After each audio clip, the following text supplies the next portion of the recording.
At i-share ko sa inyo guys dito sa Diklihon Woodwork kapag nagtitimpla ako ng epoxy all-purpose adhesive na kakulay ng mahogany wood guys. At kumuha lang ako guys ng tig-kunti dito sa kanilang mga lata dahil kunti lang naman yung aking paglalagyan itong aking titimplahing epoxy all-purpose adhesive. At kung gaano kadami yung kinuha kong kulay pink or yung kulay pula niya guys ay ganon din karami ang aking kinuha dito sa kanyang kulay puti. At ang sunod ko namang ilalagay dito guys ay oil tinting color na burnt sienna ang kulay. At ini-brand naman guys ng oil tinting color ang aking hinahalong pang kulay dito sa aking tinitimplang epoxy all-purpose adhesive basta ang kanyang kulay guys ay burnt sienna. Kahit anong brand yan guys ay ginagamit ko kung ano lang yung available. At para 100% guys na makuha ko ang kulay mahogany wood guys sa epoxy all-purpose adhesive ay hinaluan ko lang ito guys ng oil tinting color na burnt sienna ang kulay. At ganito nga guys ang madalas kong ginagawa sa epoxy all-purpose adhesive kapag nagtitimpla ko lalong-lalo na guys kapag mga mahogany wood yung aking paglalagyan nito. At bagay na bagay nga guys ang mga ganitong kulay guys ng epoxy all-purpose adhesive lalong-lalo na guys kapag mga mahogany wood ang ating paglalagyan ay hindi na sila masagwang tingnan.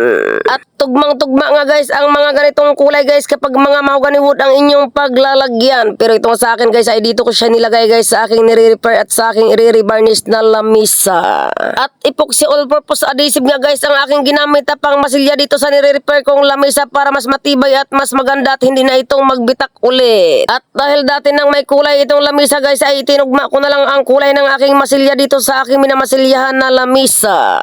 At para hindi nga ako mahirapan maghabol sa kulay guys kapag nagbabarnish na ako guys ay ganito ang aking ginagawa. Kinukulayan ko ang aking mga pinangmamasilya. At 100% din ito guys na tight dahil epoxy all-purpose adhesive ito guys pwede siya pang dikit at pwede rin siyang pang masilya.